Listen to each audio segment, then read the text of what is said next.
Healthy and yummy recipe! Fish recipe naman po tayo. Ito po ay nilagyan ko lang ng tomato, zucchini, at ng green beans, and then ng asin at water. Pagkatapos naman po niyan, ito po ay akin lang inayos, and then pakukuluan ko po ito.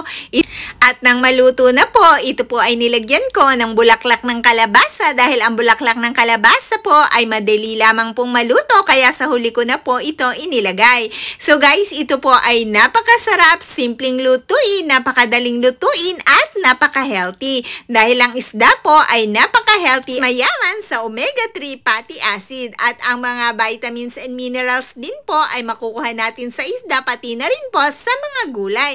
Kaya naman po siguradong healthy po ito.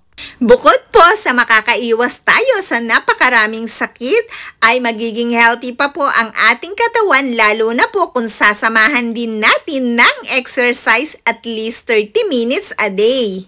Dahil napakahirap pong magkasakit at pabata ng pabata at napakamahal po ng gamutan, kaya naman po ako ay try my best na kumain o magluto ng mga healthy foods na pagkain. Pero kumakain din po ako ng mga carbohydrates at sweet para po mabalance. Yun nga lang po, mas madalas po akong kumain ng mga gulay at isda at prutas. Always remember, eat enough and nutritious food to always be in good health.